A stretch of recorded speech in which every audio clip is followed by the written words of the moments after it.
स्वागत है आपका आज की ऑर्गेनिक की क्लास में। पिछली क्लास में बहुत इंटरेस्टिंग चीज़ें की थी हमने। It was Kolbe electrolysis. उससे पहले वुड्ज के भी हमने क्वेश्चंस किए थे। तो वुड्ज है, कोल्बे इलेक्ट्रोलिसिस है, तो इनके होमवर्क भी है हमारे पास। और बात करें तो हमने लास्ट में बहुत इंटरेस्टिंग चीज़ पढ़ी, एंटी मार्कोनिकॉफ एडिशन। बहुत इंटरेस्टिंग पॉइंट्स भी थे उसमें नोट में। तो होमवर्क से स्टार्ट करेंगे, ये मानते हुए कि आप भी अच्छे बच्चे हैं, आपने होमवर्क किया है। ठीक है, मानने में क्या जाता है, मान लेते हैं। So let's start it with homework of Wurtz then Kolbe, और इसे हम लेकर चलते हैं होमवर्क। और ये होमवर्क किसका है? ये वुड्स रिएक्शन का है। ये वुड्स रिएक्शन का है। तो जो क्वेश्चन हम कर चुके हैं उसे हम डिस्कस नहीं करेंगे। थर्ड क्वेश्चन, चलिए थर्ड क्वेश्चन डिस्कस करें। थर्ड में देखें, Me है, H है, D है और CH2Cl है। तो आपने यहां लिखा Na ईथर। तो सच सच बताओ कि ड्यूरिंग द रिएक्शन आप देखिए ये Cl हटेगा और आपको NaCl हटेगा। यहां Na डालेंगे तो Me HD और बनेगा CH2 डॉट। आप सारे देख सकते हैं, बनेगा CH2 डॉट जैसा कि ये दिख रहा है। अब ये देखो, कायरल सेंटर से रिलेटेड आपने कोई भी बॉन्ड को टच नहीं किया, ये ऐसे का ऐसा ही है। तो मेरे भाई ये डाइमराइज हो जाएगा। ये क्या हो जाएगा? डाइमराइज हो जाएगा। तो अगर आप इसका डाइमर बनाना चाहते हैं तो मैं आपको बहुत इजी मेथड बता देता हूं, MEHD CH2 डॉट। क्लियर? अब ये अपने ही मॉलिक्यूल से जुड़ेगा। अब ये अपने ही मॉलिक्यूल से जुड़ेगा तो क्यों ना एक बार इसी चीज को पूरा रोटेट कर लो। तो अगर मैं इसे 180 रोटेट कर लूं, इस तरीके से 180 रोटेट कर लूं, 180, तो अब ये मुझे कैसा दिखाई देगा? 180 रोटेट करने के बाद, 180 रोटेट करने के बाद मुझे ये ऐसा दिखाई देगा। आप देखें, ऐसा दिखाई देगा। So it's a very easy representation. ये दोनों सेम रेडिकल है, they both are same radical, क्योंकि सेम सेम से ही तो जुड़ेगा। तो मेरे भाई ये डॉट हटा, ये डॉट हटा, आप देख सकते हैं। So this bond is formed, और ये एक इकलौता आंसर है। वन प्रोडक्ट, वन प्रोडक्ट, और क्लियरली देखें ये ऑप्टिकली एक्टिव है। ये ऑप्टिकली एक्टिव है। सुन लें, single radical which is optically active. Okay, तो ये कंबाइन हो जाएगा, और कंबाइन होगा अपने आप से ही, तो इसका जो कन्फिगरेशन होगा वो वही रहेगा। Let us consider it's configuration is like 1 2 3। अगर मैं ये मानूं तो इट्स R। तो यू कैन फाइंड इट कि यहाँ पर आप ज़्यादा प्रायोरिटी मिथाइल की मान रहे थे, उसके हिसाब से जो इसका कन्फिगरेशन आएगा वही इसका आएगा। Configuration would be exactly same. Clear? अब वैसे भी सोचो ना, कायरल सेंटर पे तो कोई चेंज हुआ ही नहीं है, और कायरल सेंटर पे चेंज नहीं हुआ है तो सिंगल आंसर आएगा, सिंगल आंसर। ठीक है? अगर मैं अगले क्वेश्चन की बात करूं तो अगला क्वेश्चन बिल्कुल सेम टाइप का ही है। MEHDCl, शायद ये है। Okay, so now in this case Na डालने पर NaCl निकलेगा, और बॉन्ड ये टूटेगी, और आपको जो मिलेगा that would be a planar radical। देखिए जरा, H और ये D और ये डॉट, ठीक है, एकदम प्लेनर रेडिकल मिलेगा। अब भैया जो दूसरा प्लेनर रेडिकल है वो इसके सामने दो तरीके से आ सकता है। इसके सामने कैसे कैसे आ सकता है बताइए? Me वो भी ऐसा आ जाए, HD ऐसा आ जाए, या वो उल्टी साइड से आए, लाइक ध्यान से देखिए, एक ऐसा केस आ सकता है। Me बताइए बताइए क्या आ सकता है? इधर D हो, इधर H हो, ये डॉट डॉट जुड़ जाए, ये डॉट डॉट जुड़ जाए।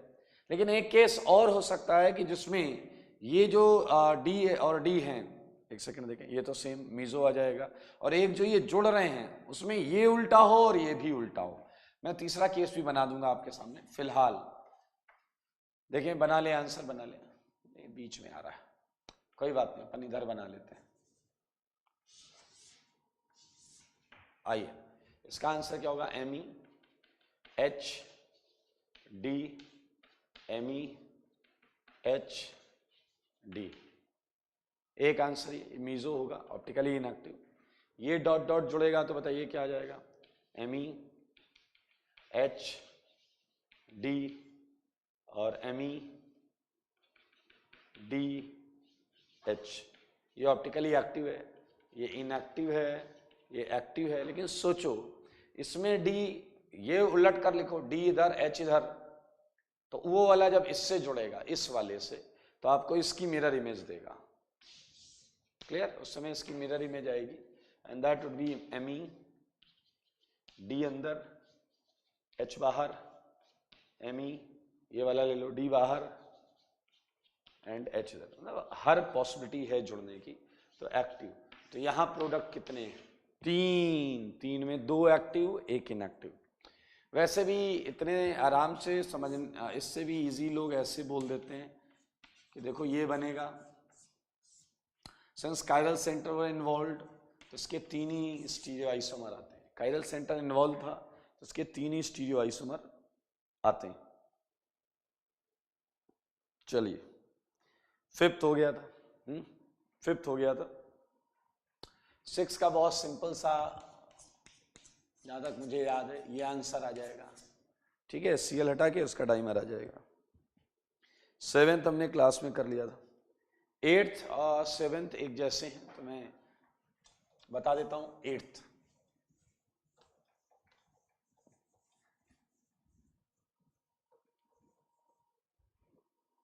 8th करते हैं, ठीक है। सो फॉर 8th आपको ये मिला हुआ है, ये Cl, ये डबल, ये 14। तो मेरे भाई सेम तरीके से 3 सेगमेंट्स हम यहाँ पर कर सकते हैं। ये जुड़ जाए ऐसे सेगमेंट्स इसमें 14 दूर दूर हो, फिर ये एक ऐसा आंसर दे, ये डबल, एक में 14 यहाँ हो, एक में यहाँ हो।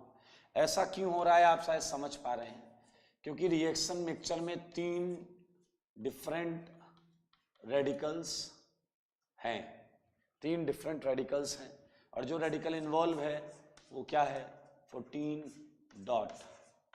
और देखिए ये यहाँ डॉट और ये कार्बन 14। तो ये 2 रेडिकल, ये अपने आप से जुड़ेगा तो ये देगा, ये इससे जुड़ेगा तो ये देगा, ये अपने आप से जुड़ेगा तो वो देगा। बहुत क्लियर है। अब यहाँ आपसे बहुत सारी चीजें पूछी जा सकती हैं। देखो जरा, ये दोनों सेंटर कायरल है, ये भी कायरल है और ये भी कायरल है। और अगर आप स्टीरियो आइसोमर निकालना जानते हैं तो इसके निकलेंगे 3, अभी अभी हमने निकाला था। सिमेट्रिकल है तो 1 मीजो 2 एक्टिव, इसके निकलेंगे 4, क्योंकि सिमेट्रिकल नहीं है, इसका 14 यहाँ है, इसका 14 यहाँ है, इसके चारों एक्टिव होंगे। और इसके सिमेट्रिकल है तो 3। तो अगर टोटल पॉसिबल कॉम्बिनेशन प्रोडक्ट पूछा जाएगा तो 10 होंगी, 10। अगर मैं आपसे ये पूछ लूं कि टोटल कॉम्बिनेशन में कितने एक्टिव और कितने इनएक्टिव हैं, यानी यू वुड फाइंड 1 इनएक्टिव इसमें होगा, क्या होगा, 2 एक्टिव प्लस 1 इनएक्टिव। मीजो बनेगा ना, मीजो इसी में। इसके क्या होंगे, चारों एक्टिव होंगे। इसका क्या होगा, 2 एक्टिव प्लस 1 इनएक्टिव। तो 10 टोटल 10 हैं, बट 8 एक्टिव हैं और 2 इनएक्टिव हैं। तो थोड़ा ऑप्टिकल यार, इसीलिए बोल रहा था मैं, ऑप्टिकल एकदम 100% परफेक्ट होना चाहिए आपका। 10th मेरे ख्याल से बहुत क्लियर है। मेजर आंसर ट्रांस, ये मेजर आंसर है, आप चेक कर सकते हैं, ट्रांस एल्कीन। ठीक है, 10th के बाद 11th हमने कर लिया था। 10th के बाद देख लें सारे लोग, 11th हमने कर लिया था।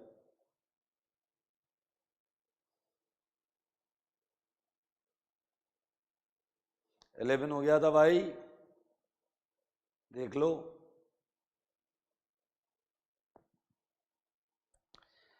तो 10th में 3 की रिंग, 11th में 4 की रिंग, 5 की रिंग, 6 की रिंग, ऐसे ही आ रहा था ना भाई।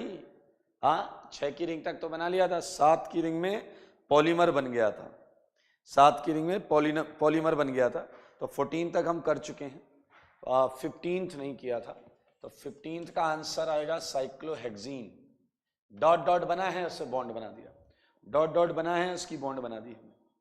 16th हमने कर लिया था, 17th कर लिया था। 17th का आंसर बेंजीन है। 17th का आंसर, 17th क्वेश्चन का आंसर जो है वो बेंजीन है। डॉट डॉट आया था ये। मजेदार बात है 18th का आंसर भी बेंजीन है। ये डॉट डॉट आया है। थोड़ा इसका रेजोनेटिंग स्ट्रक्चर अगर आप देख सकते हैं तो ये आएगा, and certainly it would give you benzene. Clear? तो 18th का आंसर भी बेंजीन है। 19th मजेदार है। 19th मजेदार है। 19th में जब आप करोगे तो आपको ये रेडिकल मिलेगा, और आप इन दोनों रेडिकल को जोड़ नहीं सकते, क्योंकि देखो आप जोड़ोगे अगर तो ब्रिज हेड पर डबल बॉन्ड आएगा, जो कि एक मजाक के सिवा कुछ नहीं होगा। अगर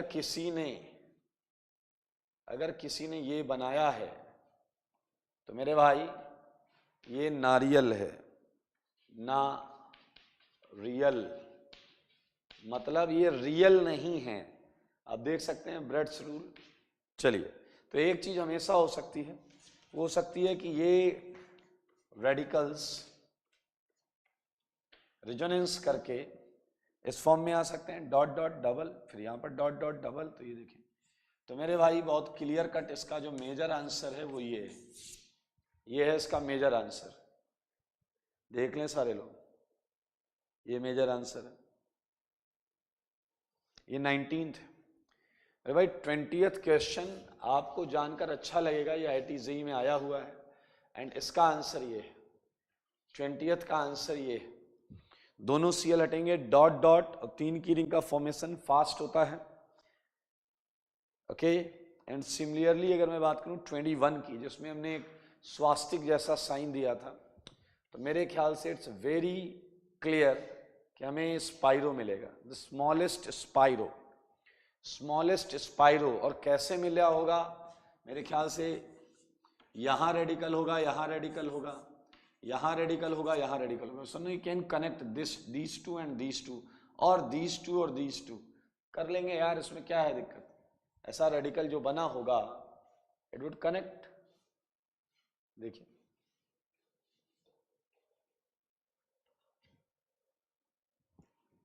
चलिए,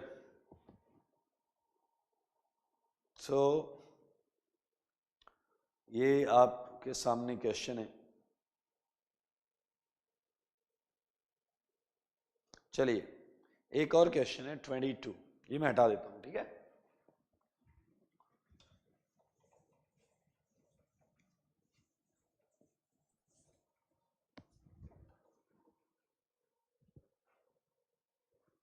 ट्वेंटी सेकेंड जो है, 22 में मैंने आपको ये प्रश्न दिया था, जहां तक मुझे याद आ रहा है, CL। तो आपको क्या मिलेगा? ये डॉट सोडियम मेटल डालने पर। और now think about it's RS। ये डॉट डॉट तोड़ दो, डॉट डॉट, ये डबल आ जाएगा, ये डबल आ जाएगा। So this is your answer 23। अगला जो क्वेश्चन है उसमें आपको ये डॉट दिखेगा। अब आप लोग इतने बुद्धिजीवी हैं कि मैं आपको ये बताना चाहता हूं कि ये दोनों डॉट सेम है, ये और ये एक ही जैसी चीज है, इसलिए इसका आंसर जो होगा वो थोड़ा सुंदर तरीके से ऐसे लिख दें। आप ऐसे जोड़ दोगे तो भी यही आएगा, ठीक है ना? बस वो देखना पड़ेगा, पहचानना पड़ेगा कि हाँ सेम है दोनों, ठीक है? 24th easiest category, 24th easiest category. 25 करेंगे। 25 मजेदार क्वेश्चन है, एंड आई होप आपने 25 किया है। चलिए 25 देखते हैं। इसमें मैंने आपको बोला है कि प्रोडक्ट दिया हुआ है, and you have to find out कि किस टाइप के रिएक्टेंट से, याद रखना सिंगल रिएक्टेंट से बने और बेस्ट यील्ड हो, सबसे क्या हो, गुड यील्ड हो। तो हमने ABCD तक तो कर लिया था, ABCD तक तो कर लिया था कि A नहीं होगा, B होगा, C नहीं होगा, D होगा।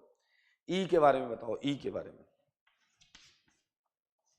This is your product, and definitely ये हो सकता है, कोई दिक्कत नहीं, it's a right choice. E is the right choice. Now think about F. F. And I think ये भी हो सकता है. So no issue with all that. 1, 2, 3, 4, 5, 6 ये भी हो सकता है. क्योंकि आप देखो ना इस रिएक्शन में इसका कौन सा रेडिकल बनेगा, ये वाला. And this radical has only one choice to connect with each other. And similarly you can have, ये सेम क्वेश्चन हम वुड्स में कर चुके हैं जब मैंने बोला था 3, 4, 5, 6 तक रिंग बनती है. Now these 2 dots would connect and give us product. चलिए now 9th, so sorry 9th में G होगा, EFG. Okay, this is G part. So you can have various segments.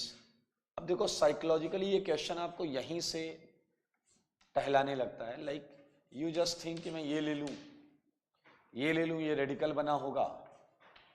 सही है, you are right, you are right. लेकिन अब देखो गलती कहाँ होगी. गलती ये होगी कि इस टाइप के ऑप्शन ने आपके माइंड सेटअप को फिक्स कर दिया. Now look at H. Now look at H. Now question is कि अब आप मना करोगे. Now deny कि भैया H नहीं हो सकता क्योंकि इधर 6 की रिंग, इधर 5 की रिंग. ऐसा नहीं सोचना है अपने को. तो बस ये सोचना है कि एक रिएक्टेंट हो जिससे ये बन सकता हो. Now think about this reactant. Think about this reactant. It would certainly have radical this one. Think about this radical. This radical would combine and give you the exact same product. So I think कोई issue नहीं है यहाँ पर. So GHI. Now same तरीके से I part करते हैं. In I it is given like 5-membered ring with methyl. 5-membered ring with methyl and next J में 6-membered ring with methyl. So no issue with all that. मेरे ख्याल से concept समझ गए हो आप. कॉन्सेप्ट तो समझ में आ गया है. मेरे ख्याल से ये भी हो जाएगा और ये भी हो जाएगा. उसके लिए आपको नया कुछ नहीं करना है. ध्यान से देखिए, ये Cl कर लो और ये Cl कर लो. क्योंकि आपको याद है एक ही कंपाउंड में 2 रेडिकल अगर हैं तो वो आपस में जुड़ते थे. 3 की रिंग, 4 की रिंग, 5 की रिंग, 6 की रिंग तक तो ऐसा ही होता था. उसके आगे पॉलीमराइजेशन होने लगता था. तो भैया यहां रेडिकल बनाओ, यहां बनाओ. So they would have only one choice to connect each other, to connect with each other. Now the same question is with this one. Okay, so I think हो जाएगा, हो जाएगा, हो जाएगा. ये इधर, ये इधर, ये Cl और इसका भी हम Cl ले लें. Getting it? दिख रहा है क्या? या एकदम बॉर्डर पर चला गया? बॉर्डर पर चला गया, वापस बना देते हैं. वापस बनाएंगे. थोड़ा सा साइज में कंप्रोमाइज कर लेते हैं इसे. ऐसा ऐसा ऐसा ऐसा.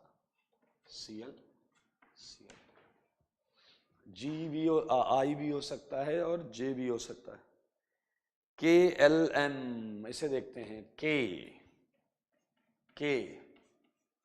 मेरे भाई साफ साफ देखो, ऐसा कोई केस हो ही नहीं सकता क्योंकि आपको पता है 6 से बड़ी रिंग हम नहीं बना सकते. 6 से बड़ी रिंग हम नहीं बना सकते. Now think about L. ये हो सकता है क्योंकि यहाँ डबल बॉन्ड की मौजूदगी हमें थोड़ा सा रिलैक्स कर रहा है. देखिए अगर 2 Cl यहाँ लगे हों तो यहाँ जो 2 डॉट आएंगे उससे डबल बॉन्ड, ये प्रोडक्ट मिल जाएगा. चलिए, and last M part. M part is very very clear. M part is very very clear. तो L हो गया भाई साहब, L हो गया. अब देखो M पार्ट में कई लोग को लगता है कि सर ये होना चाहिए, बट मैं आपको साफ साफ शब्दों में मना कर रहा हूं कि ये नहीं हो सकता. लास्ट वाला नहीं हो सकता क्योंकि अगर आपको याद नहीं है तो याद करो. इस केस में जो रेडिकल बनेगा, इस केस में जो रेडिकल बनेगा, मैं ये हटा देता हूं. इस केस का जो रेडिकल होगा वो होगा टर्सरी ब्यूटाइल. और याद करो ये रेडिकल्स आपस में जुड़ते नहीं थे, ये रेडिकल डिस्प्रोपोर्शनेट होते थे. याद कर लो, ये रेडिकल जुड़ते नहीं थे, ये डिस्प्रोपोर्शनेट होते थे. Disproportionation, disproportionation major product disproportionation से आती थी, कॉम्बिनेशन डिस्प्रोपोर्शनेशन आपकी कॉपी में हेडिंग है।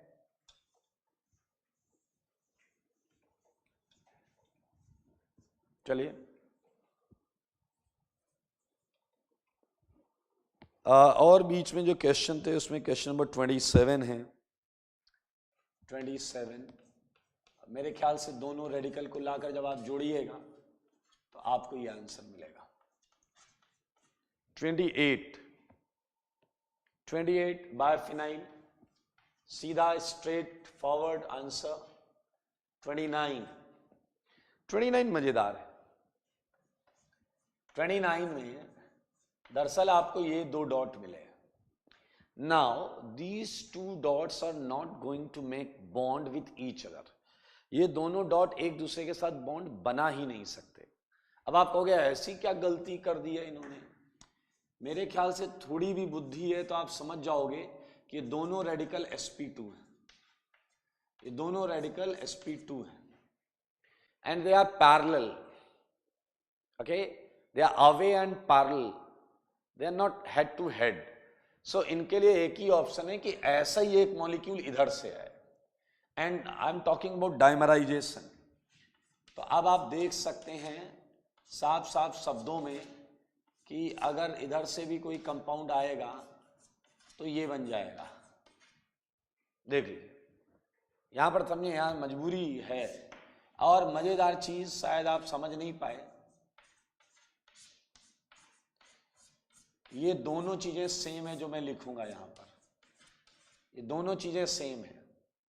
अब आप सोचना सेम कैसे हैं, बहुत ऑब्वियस है इसमें, चाहे आंसर ये लिखो चाहे आंसर ये लिखो, सेम है, सेम सेम है भाई, same same. And there were one more question 31, it was 2 mole of CH3 CCl3 और हमने इस पे 6 मोल चांदी डाली थी, तो आंसर होगा आपका ब्यूट-टू-आइन, ब्यूट-टू-आइन, ब्यूट-टू-आइन, ठीक है, but two yne, okay. It was actually 32 question, ये शायद 32 था, ये 32 था दोस्तों। हाँ अब है एसिड डेरिवेटिव, एसिड डेरिवेटिव, ठीक है, acid derivative, Kolbe electrolysis, salt का हमने कोल्बे इलेक्ट्रोलिसिस किया था। तो यहाँ पर भी हमने कुछ क्वेश्चंस डिस्कस किए हैं। तो कोल्बे इलेक्ट्रोलिसिस का होमवर्क डिस्कस कर रहे हैं अब हम। किसका डिस्कस करेंगे? कोल्बेज इलेक्ट्रोलिसिस, कोल्बेज इलेक्ट्रोलिसिस, ठीक है। इसमें हम करेंगे क्वेश्चन नंबर 2, फर्स्ट हो चुका है, फर्स्ट हो चुका है।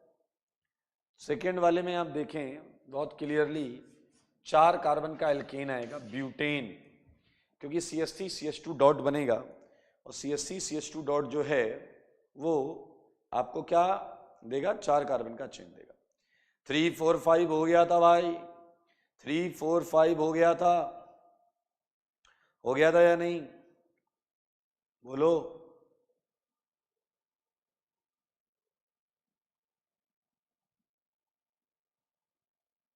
बोलते नहीं हो यार तुम लोग।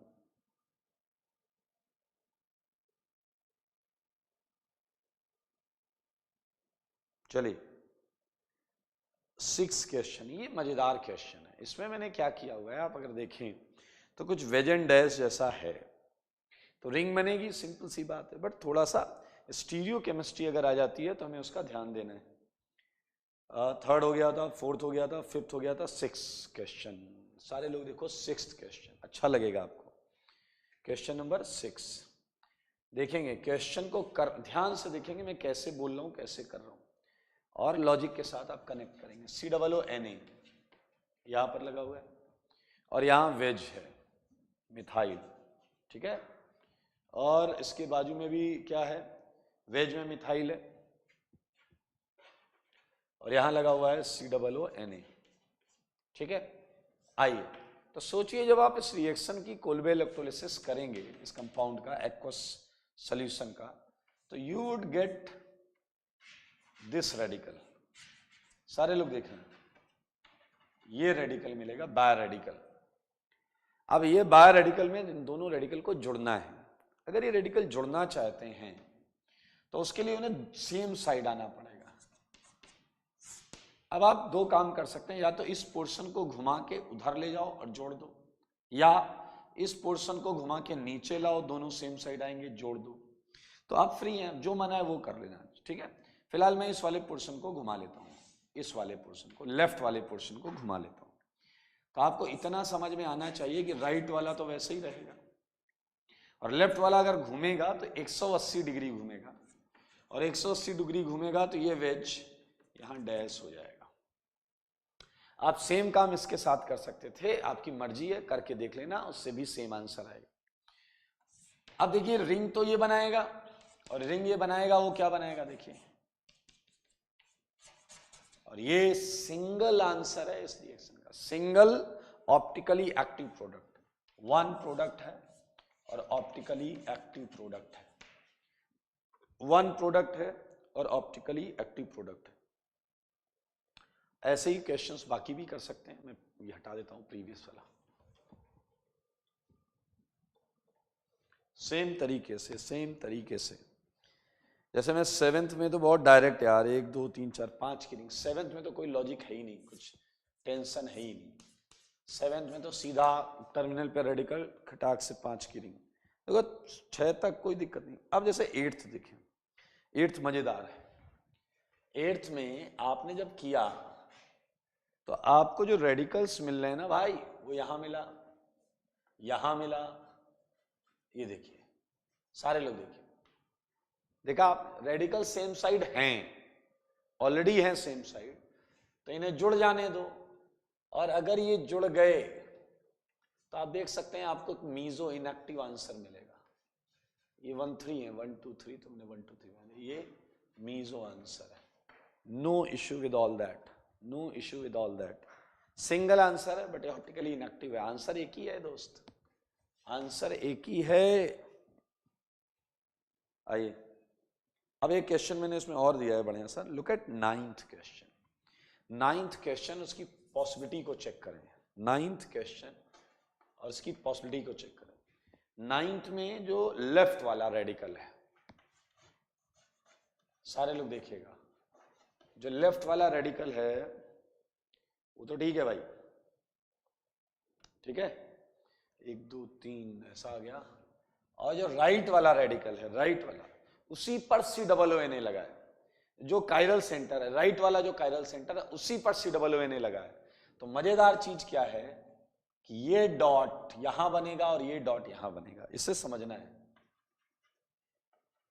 ये डॉट तो कायरल सेंटर पे नहीं बना, तो ये कायरल सेंटर आपका फिक्स रहेगा, समझ लो, ये कायरल सेंटर आपका फिक्स रहेगा। लेकिन ये वाला मिथाइल उसी पर आपका रेडिकल बना है, नाउ इट्स प्लेनर। तो ये वाला इस कार्बन से टॉप बॉटम से भी जुड़ सकता है, या फिर टॉप बॉटम की जगह बोलो लेफ्ट राइट से जुड़ सकता है, ठीक है।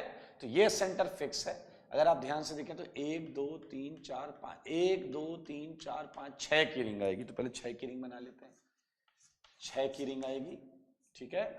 और अगर आप डिफरेंस देखें कितने कार्बन का बीच में, तो बीच में 3 कार्बन का डिफरेंस है। तो एक यहां पर अगर मैं एक मिथाइल लगा लेता हूं, ये वेज वाला फिक्स, तो उसके बाद 1 2 3, 1 2 3 का डिफरेंस है। और यहां पर आपको एक बार अप भी मिलेगा ये वाला, और एक बार डाउन भी मिलेगा। देखो देखो सारे देखो, ये देखो, देख लीजिए, देख लीजिए, लेफ्ट वाला सेंटर आपका फिक्स है, ये चेंज नहीं हो रहा है, तो आप आराम से इसे बना सकते हैं। इसमें 2 ही आंसर आएंगे, एक इनएक्टिव आएगा, एक इनएक्टिव आएगा देखें, और एक एक्टिव आएगा। आप मेरी बात समझे, ये सेंटर इनिशियली फिक्स सेंटर है, ये वाला सेंटर चेंज हुआ है, दैट्स वाई इसके 2 आंसर हैं, एक एक्टिव और एक inactive. Okay, so 10th is a easy question. हमने आज बिल्कुल सेम क्वेश्चन किया है 10th जैसा ही, इसमें 3 आंसर आए थे। तो MeHDCOONA आपको पता है 3 आंसर आएंगे। एमी मैंने वहां बनाए थे वुड्स में तीनों, आप बना लीजिएगा प्लीज, क्योंकि रेडिकल यहीं पर बनेगा and it will be planar. एक बार ऐसे, एक बार ऐसे, एक बार ऐसे, ठीक है। 11th में 3 की रिंग आएगी, मेरे ख्याल से 3 की रिंग बनाना तो अब आप सीख ही गए हैं। 12th का आंसर होगा आर आर आर आर, और एनोड पर कौन सी गैस निकलेगी? SO3, और कैथोड पर तो हाइड्रोजन निकलेगा और NaOH भी बनेगा, ठीक है। सो ये क्वेश्चंस हैं आपके कोल्बे इलेक्ट्रोलिसिस के, ठीक है। Look at 13th question. 13th question में मैंने पूछा है 1 इक्विवेलेंट है तो पूरी रिएक्शन लिखनी पड़ेगी। मेरे ख्याल से आप पूरी रिएक्शन लिखें, आपको सीधा सीधा आंसर मिल जाएगा।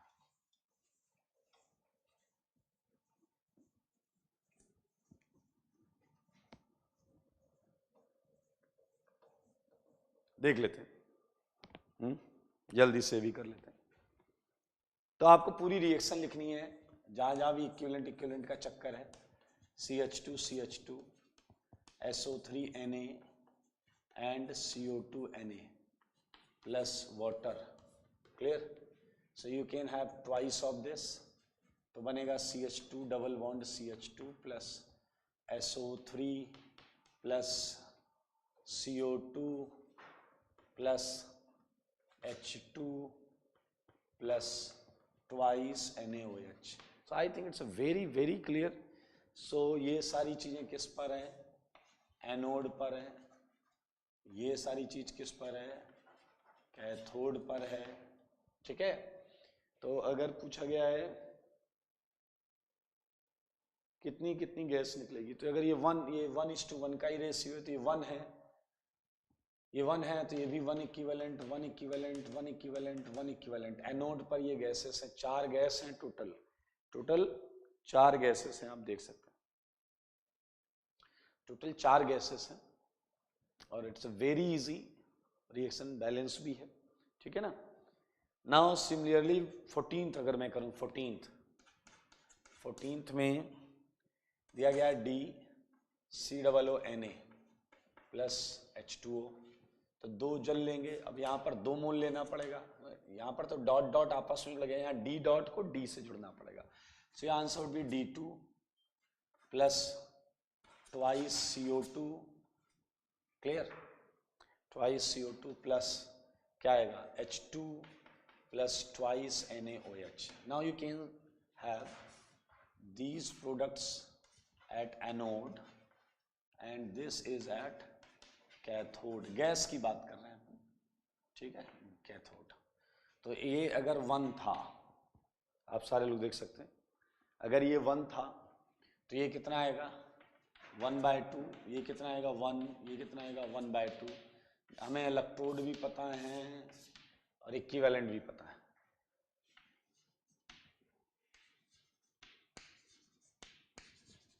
ठीक है। हमें अरे देख लो ना, रेशियो देख लो ना, 2:1 and same would happen with 15th। तो अगर हम 15th करें तो 15th थोड़ा ज़्यादा मज़ेदार लगेगा आपको। ट्वाइस H2O, फिर से 2 मोल लेना पड़ेगा। तो now look at H2 plus twice CO2 plus H2 plus twice NaOH। मज़ेदार चीज़ क्या है कि इसमें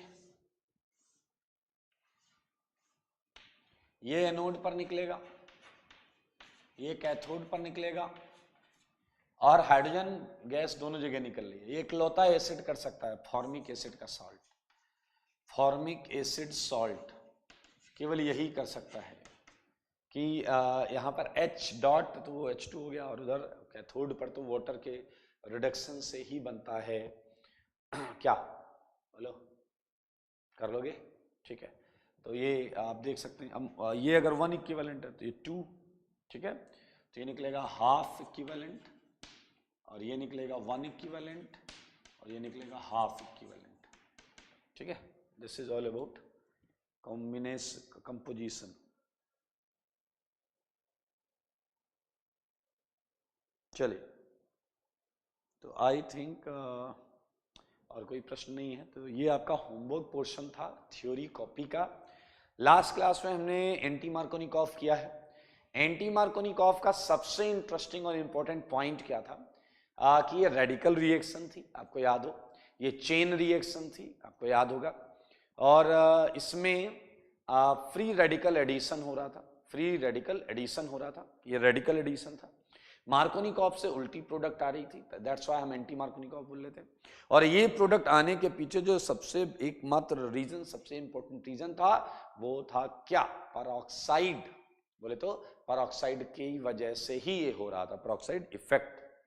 ठीक है, okay, so this is all about, हम बोल सकते हैं कि आपका एंटी मार्कोनिकॉफ था। उसमें भी एक मजेदार HBr इकलौता ऐसा था HX में, मतलब HF, HCl, HBr, HI में इकलौता HBr था जो एंटी मार्कोनिकॉफ दे रहा था। HCl और HI पर पेरोक्साइड कोई असर नहीं डाल पा रहा था, वो आपके मार्कोनिकॉफ एडिशन ही देंगे, चाहे पेरोक्साइड लीजिए या ना लीजिए।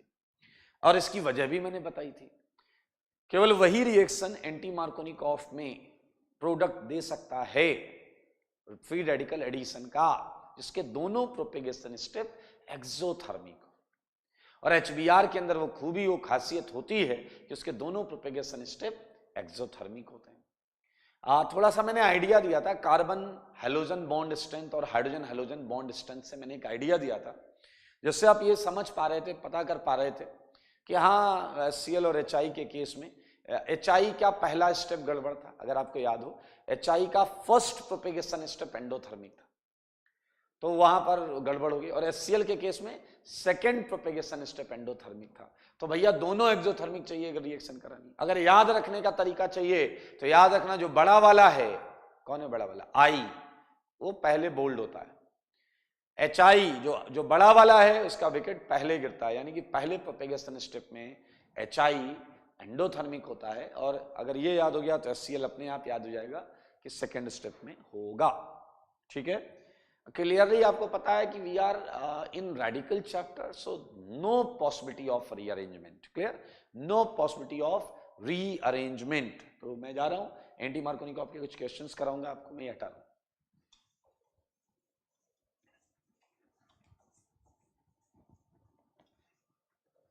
एंटी मार्कोनिकॉफ के क्वेश्चंस करेंगे।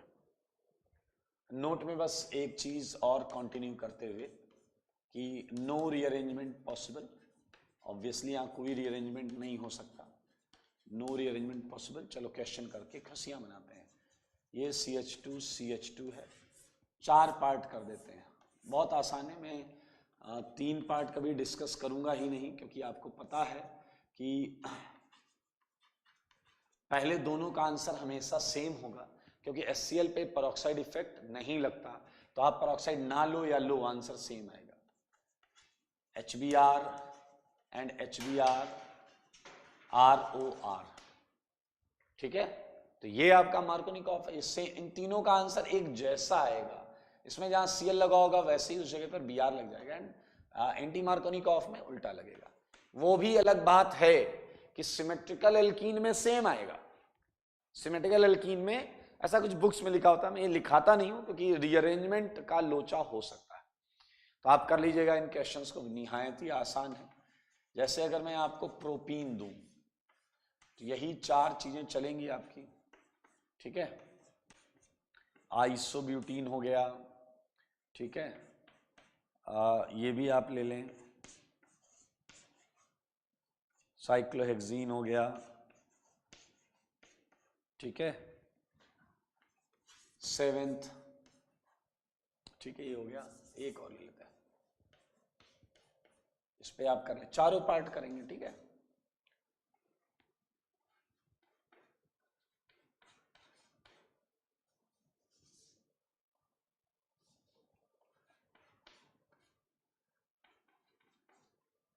Okay, so I think it's easy, कर लेंगे, कोई दिक्कत नहीं है। बहुत आसानी से आप एंटी मार्कोनिकॉफ एडिशन कर लेंगे। लेकिन एक और बात सुनिएगा, anti Markovnikov addition HX, HBr, HCl, HI के केस के अलावा हम बाकी जगह भी स्टडी करते हैं। अब ये याद रखना, एनर्जी चेंज वेंज ये सब हमने HBr के लिए पढ़ा है। तो आप ये सब ज्ञान यहीं लगाना है। इसके अलावा अगर कोई रिएक्शन आ जाए एंटी मार्कोनिकॉफ, जैसे मैं दे रहा हूं आपको reaction CH3 CH double bond CH2, और मैंने आपको दिया Br CCl3 ROR, Br CCl3 ROOR, ठीक है। अब सुनना, ध्यान से सुनना सारे लोग। तो मेरे भाई परऑक्साइड है तो परऑक्साइड इफेक्ट तो हो गया, ठीक है। अब आपको यहां ये नहीं मानना कि उसका प्रोपेगेशन स्टेप बताओ एक्सोथर्मिक है या नहीं। अरे यार, तो आपके पास डेटा थोड़े HX का ही पढ़ते हैं, बाकी अगर कोई रिएक्शन आएगी तो आपको एंटी मार्कोनिकॉफ कराना है, ये मानते हुए कि उसके प्रोपेगेशन स्टेप एक्सोथर्मिक ही, ठीक है। जैसे इस क्वेश्चन को देखें, तो आइए पहले मैं इधर से एक दो क्वेश्चन करूंगा। लुक एट HBr, तो इसका आंसर दोनों केस में सेम आएगा, क्योंकि यहां पर सीधा उल्टा सब एक ही है, इधर H इधर Br या इधर H इधर Br same. Talking about second, इसका आंसर ये है और इसका आंसर ये है, ठीक है। तो एक चीज मैं बोलूंगा, उसे फील करें। क्या आप ऐसा मान रहे हैं कि जो आपको जुड़ने आया है, जो जुड़ने आया है, जो जुड़ने आया है उसकी बॉन्ड तोड़ी आपने, तोड़ दिया, और जो रेडिकल, ध्यान से सुनना, जो रेडिकल ज्यादा स्टेबल है, देखो Br डॉट ज्यादा स्टेबल था, H छोटा था, छोटे में रिपल्सन ज्यादा आ रहा था, इसलिए वन स्टेबल था। जो स्टेबल है वो रेडिकल किनारे लग रहा था, किनारे। ये एंटी मार्कोनिकॉफ का एक तरीके से हम ऑब्जर्वेशन या कंक्लूजन कर सकते हैं। Now look at in this compound, in this compound carbon के पास दो बॉन्ड है, आई मीन चार बॉन्ड है, बट दो टाइप की बॉन्ड है, एक कार्बन ब्रोमीन एक कार्बन क्लोरीन, एक कार्बन ब्रोमीन एक carbon chlorine. Now you can think, you can think कि कौन सी बॉन्ड टूटेगी। मेरे ख्याल से आप देखें तो CCl3 dot and Br dot, क्योंकि carbon bromine bond relatively weak है इसके अंदर। अब आप थोड़ा सा भी अगर बुद्धि लगाएंगे तो CCl3 डॉट और Br डॉट को डायरेक्टली कंपेयर करना आपके लिए आसान नहीं है। CCl3 डॉट में बहुत जबरदस्त रेजोनेंस होता है, और GOC में अगर आप जाकर इंटरमीडिएट स्टेबिलिटी में चेक करेंगे तो CF3 डॉट और CCl3 डॉट, सुनना, CF3 डॉट और CCl3 डॉट में CCl3 डॉट ज्यादा स्टेबल। तो this is your stable radical actually, even better than Br dot. तो मेरे भाई अगर मैं डायरेक्ट इस चीज का पालन करूं तो स्टेबल वाला किनारे, Br वाला बीच में, ठीक है। नहीं समझ में आया तो इसी चीज को वापस सुनना कि मैंने क्या बोला है, ठीक है। ये सेंटर कायरल है, तो ऑब्वियसली आंसर टॉप बॉटम दो तरीके से आया होगा। अगर मैं आपको और क्वेश्चन दूं, CH3 CH CH2, मैंने आपको दिया ICBr3 ROR, मेरे ख्याल से सेम तर्ज पर कर लोगे। 12th CH3 CH CH2 CCl4 ROR, 13th CH3 CH double bond CH2 H2S ROR। अरे कर लोगे, आसान आसान है। चलिए इसी के साथ एंटी मार्कोनिकॉफ क्या होता है, कैसे होता है, ये सारी चीजें हम सीख गए हैं। यहाँ कोई रीअरेंजमेंट आपको देखने को नहीं मिलता, ठीक है। So this is all about anti Markovnikov. महा इंपॉर्टेंट है, इसलिए अपने दिमाग में रख लेना, बैठा लेना, ये पक्का पूछा जाएगा, ठीक है। तो फ्री रेडिकल में हमने अभी तक बहुत अच्छी अच्छी रिएक्शंस की, pinacol formation, acyloin formation, Wurtz reaction, Wurtz Fittig, Fittig, Ullmann, Frankland, उसके बाद हमने किया क्या, कोल्बे इलेक्ट्रोलिसिस, एंटी मार्कोनिकॉफ, या इसी को पेरोक्साइड इफेक्ट बोलते हैं। अब फ्री रेडिकल का लास्ट सेगमेंट बचता है, और ये फ्री रेडिकल का जो लास्ट सेगमेंट है ये है फ्री रेडिकल सब्स्टिट्यूशन रिएक्शन। क्या भाई लोग, फ्री रेडिकल सब्स्टिट्यूशन रिएक्शन, ठीक है। तो मैं इस सेगमेंट को चालू करूंगा और इसका मतलब समझाते हुए फिर उसके एप्लीकेशन पार्ट पर आएंगे। मैं ये हटा रहा हूं, ठीक है। ये क्वेश्चन आपको होमवर्क करने, सब में 4 पार्ट करने, 9th तक सब में 4 पार्ट करने।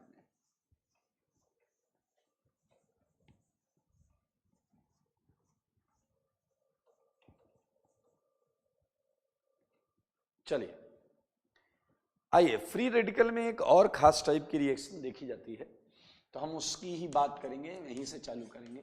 ये है free radical substitution, free radical substitution. पहले हम सब्स्टिट्यूशन का मतलब समझते हैं, ठीक है मेरे भाई। यू वुड फाइंड कि जैसे RH लगा है एंड H की जगह X आ गया, H की जगह X आ गया, तो it's a simple substitution reaction.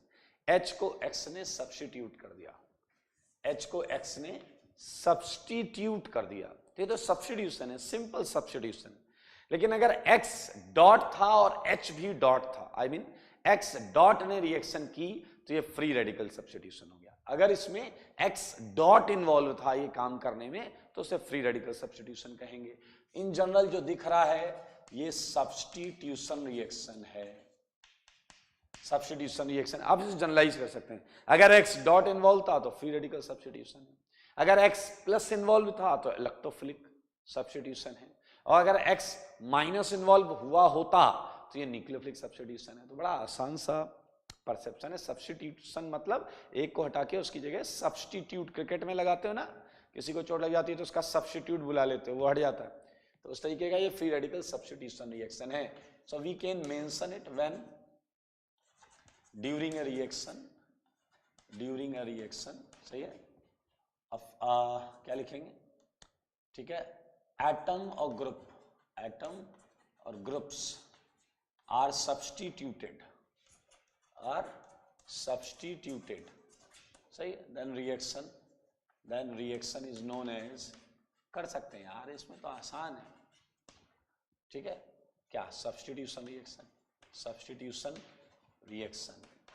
आओ बच्चों तुम्हें बताएं, आज हम टारगेट करेंगे कि हम 2 सब्स्टिट्यूशन रिएक्शन पढ़ रहे हैं इसमें, ठीक है। चलिए 2 में सबसे पहला, सबसे बहुत इंपॉर्टेंट है वो स्टार्ट करेंगे, और महा इंपॉर्टेंट है, दरअसल मोस्ट इंपॉर्टेंट, ठीक है। मोस्ट इंपॉर्टेंट क्या है देखें, ये है आपका रिएक्शन बाय NBS। आप हो गया NBS क्या है, खाने की चीजें पीने की चीजें बताता हूं। दरअसल ये कंपाउंड का शॉर्ट नेम है, पूरी कहानी समझना पड़ेगा। NBS, इसका फुल फॉर्म सुनो। N का तो होता है N का सिंपल N होता है, B का होता है ब्रोमो, और S का होता है सक्सीनीमाइड, इसका शॉर्ट फॉर्म होता है NBS। पूरा नाम N ब्रोमो सक्सीनीमाइड। अब आप कहोगे दिखता कैसे, हाँ बिल्कुल मिलाएंगे, मुलाकात करवाएंगे। इसकी शकल सूरत देखो, ये N, this is called actually succinimide. जितना मैंने बनाया है ये है सक्सीनीमाइड, इतना है सक्सीनीमाइड। अब अगर इसके N पर मैं Br लगा दूं तो N ब्रोमो सक्सीनीमाइड। बहुत इंटरेस्टिंग रीजेंट है, बहुत मजेदार है, ध्यान से सुनेंगे तो सुनने में, सीखने में, पढ़ने में बहुत मजा आएगा, ठीक है। N ब्रोमो सक्सीनीमाइड ये है आपके सामने, और ये कैसे बनता है इसे एक नज़र मैं आपको बता देता हूं। तो अभी ये मेथड पर बहुत ज़्यादा हम दिमाग नहीं लगाएंगे। इसमें क्या है, सक्सीनिक एसिड से चालू करते हैं, ठीक है। फॉर्मेशन एक नज़र देखेंगे, बाकी थोड़ा आगे की ऑर्गेनिक में आपको ये फॉर्मेशन रिएक्शन पूरी समझ में आएगी। तो actually we start with succinic acid. आप देख सकते हैं ये सक्सीनिक एसिड है, this is your succinic acid, and we start it with heating with ammonia. Ammonia के साथ हम जब इसे लेते हैं तो शुरुआत में सॉल्ट बनता है। क्या बनता है दोस्तों, सॉल्ट। अरे एसिड बेस दोस्त, अमोनिया बेसिक होता है और ये एसिडिक होता है, क्लियर। अमोनिया बेसिक होता है और ये एसिडिक होता है। सो अब हम इसे हीट करते हैं। कई बार हम यहाँ क्या P2O5 या P4O10 ले लेते हैं, ठीक है। तो अगर आप P2O5 जैसी चीज के साथ हीट कर रहे हैं तो मेरे भाई H2O, एक H2O ऊपर से निकलेगा और एक H2O नीचे से निकलेगा। H2O समझ लें आप, एक H2O ऊपर से निकलेगा, एक H2O नीचे से निकलेगा, तो इट्स अ सिंपल डिहाइड्रेशन, ठीक है। यहां पर 2 जल निकल गए, 2 जल, और बनने वाली चीज है उसे एक नजर आप देखें, एक नजर देखें। क्लियर? और ये जो कंपाउंड है इसे बोलते हैं सक्सीनिक एसिड का एमाइड। ध्यान से देखें, you had started with succinic acid, ये सक्सीनिक एसिड था, ये सक्सीनिक एसिड का सॉल्ट है, और ये जो चीज बनी है, नीचे जगह नहीं है इसलिए मैं ऊपर लिख रहा हूं, आपको जरूरी नहीं ऊपर लिखें, ये है सक्सीनिक, ध्यान से सुनेंगे, सक्सीनिक एसिड का एमाइड, तो इसे बोलते हैं सक्सीनामाइड। There is a huge difference. It's a succinamide and this is succinimide. Amide, imide, amide, imide. So there is a difference actually. Now, अब सुनना जरा, अगर मैं इसे और हीट कर दूं तो ये अमोनिया छोड़ देता, डी अमोनिएशन हुआ। डी अमोनिएशन मीन्स अमोनिया लूज कर देता है। सारे देखो बोर्ड पर, और हम मकसद के काफी करीब जा रहे हैं। ये है सक्सीनीमाइड, ये निसंदेह आप देख पाए हैं सक्सीनीमाइड। अब आप इसके हाइड्रोजन को देखें जिस पर अब हम अटैक करेंगे।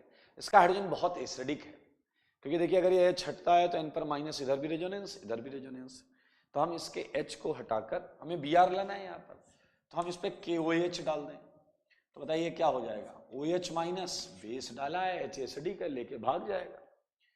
तो आपको सक्सीनीमाइड का सॉल्ट मिल गया,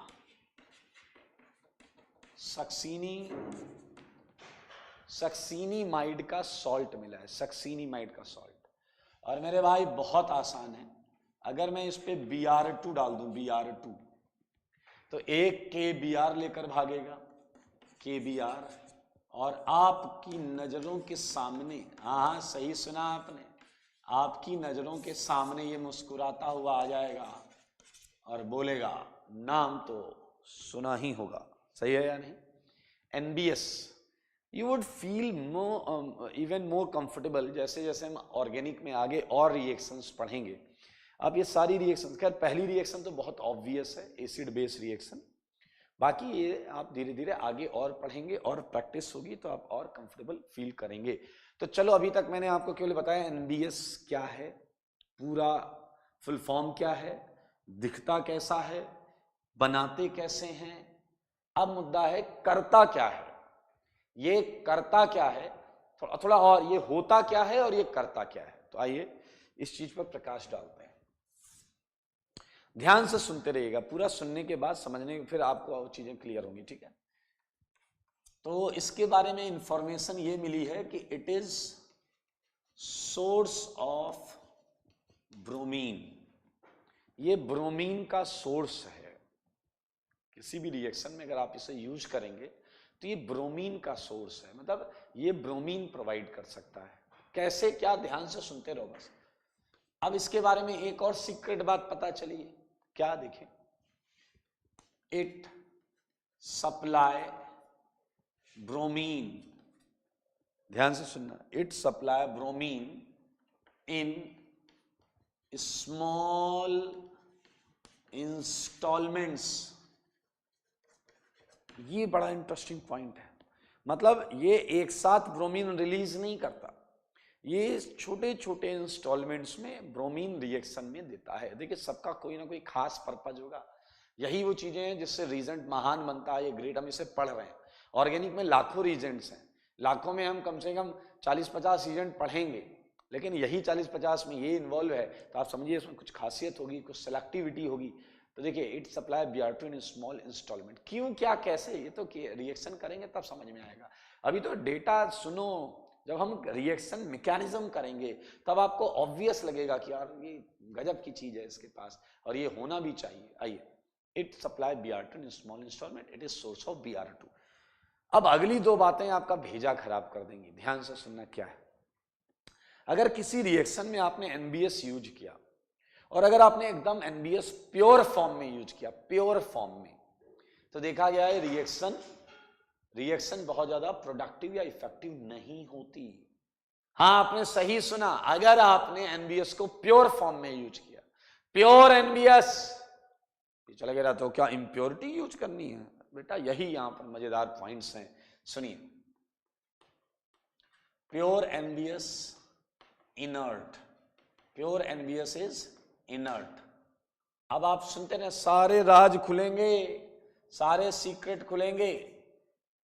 impure NBS is used in reaction.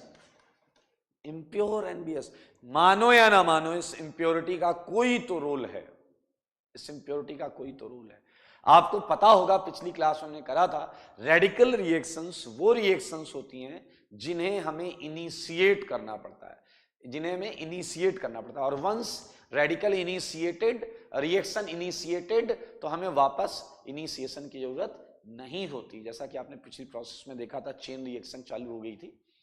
तो इम्प्योर, मुझे ऐसा लगता है, आप भी सोच सकते हैं कि शायद इस इम्प्योरिटी का रोल रिएक्शन को इनिशिएट करने में होता हो। चलिए, बाकी तो मैकेनिज्म में क्लियर होगा। NBS usually contains, NBS usually contain impurity of HBr और Br2। इसके अंदर थोड़ा HBr या Br2 अलग से भी पड़ा रहता है। कुछ बच्चे यहाँ बोलते हैं, आपने बोला वो सोर्स है Br2 का, और फिर बोले उसमें Br2 साइड में पड़ा रहता है। Br2 का सोर्स होने का मतलब वो Br2 नहीं है। मैंने कहा ये आम का पेड़ है, तो वो आम थोड़े है, वो तो आम का पेड़ है, उस पर आम लगे होंगे। समझना इस बात को, तो इसमें ज्यादा अकल मत लगाना। एनबीएस के अंदर, NBS is a different compound, इसके साथ थोड़ा Br2 या थोड़ा HBr एज इम्प्योरिटी हो सकता है। चलिए, तो ये पॉइंट्स सारे क्लियर होंगे। मैकेनिज्म में आप सारे पॉइंट्स पर अपनी निगाह बनाकर रखें। ये करता क्या है, ये रखता क्या है, वो तो हमने देख लिया। अब ये करता क्या है किसी रिएक्शन में, इसका रोल क्या है, ध्यान से सुने। It actually show oxidation. बहुत मजेदार है, मजा आ जाएगा। It oxidises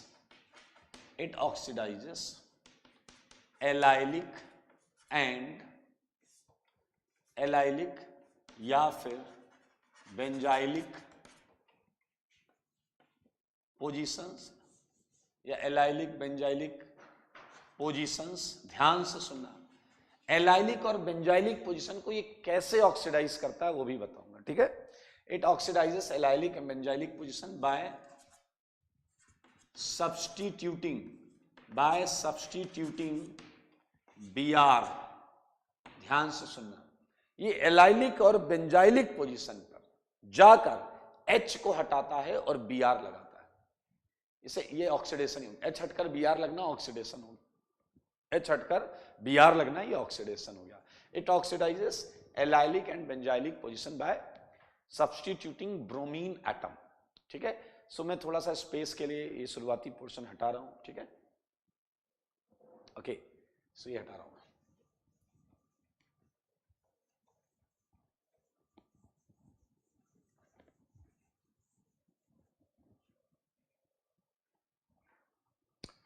It oxidizes allylic and benzylic position by substituting bromine atom। अब थोड़ा सा मैं आपको बता दूं, एलाइलिक, आई होप आपको याद होगा, this position is your allylic position. ये एलाइलिक पोजीशन है, जिसे नहीं पता उसे उसके लिए है। तो एग्जाम्पल कर लेते हैं, एक एग्जाम्पल कर लेते हैं। मित्र, दोस्त, देख लो, ये CH3 है और ये एरो पर NBS है, क्लियर। तो यहां क्या जाएगा, CH2 double bond CH2, H हटेगा, Br लगेगा। ये NBS का आंसर है। ये इस तरीके से ऐसे काम करता है। ये एग्जाम्पल 1 है। एग्जाम्पल 2 लेते हैं। एग्जाम्पल 2, तो जैसे आप देखिए, ये बेंजाइलिक पोजीशन है। आपको पता होगा बेंजीन का ये पोजीशन जो है, ये है बेंजाइलिक, ठीक है। और इस पर हम क्या कर दें, NBS करेंगे तो आंसर क्या आएगा, CH2 Br। ये पुराना है भाई, ये मत मान लेना कुछ।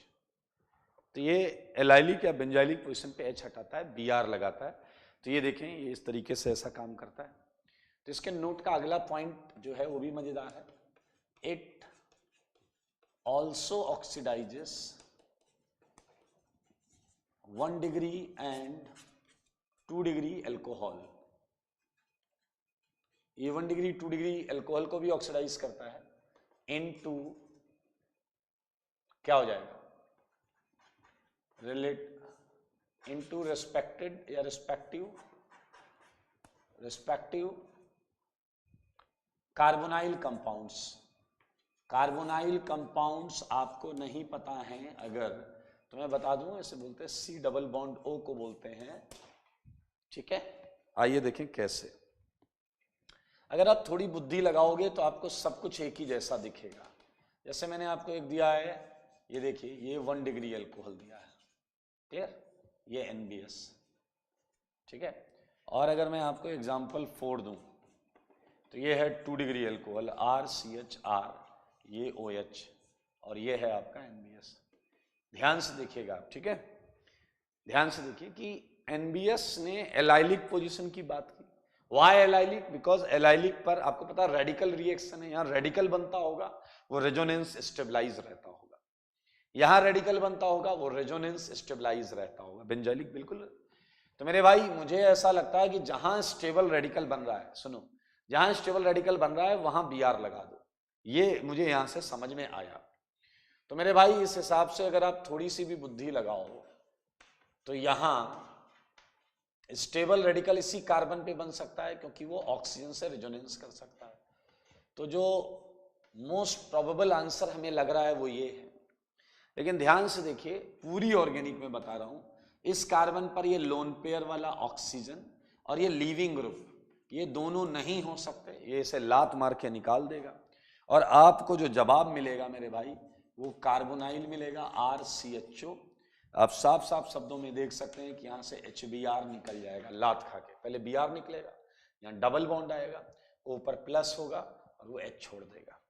In the same pattern you can also find out ketone.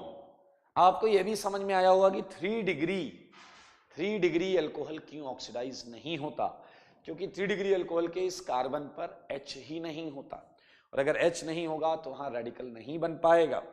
This is all about. तो समय की समाप्ति। अगली क्लास में हम NBS कैसे करता है रिएक्शन, मैकेनिज्म की बात करेंगे, कई सारे एग्जाम्पल्स करेंगे, और 2 सब्स्टिट्यूशन छोटी छोटी रिएक्शंस और हैं, वो करके ये चैप्टर खत्म करेंगे। ठीक है, आज के लिए इतना ही। चलिए, स्वस्थ रहें, मस्त रहें, पढ़ाई में व्यस्त रहें।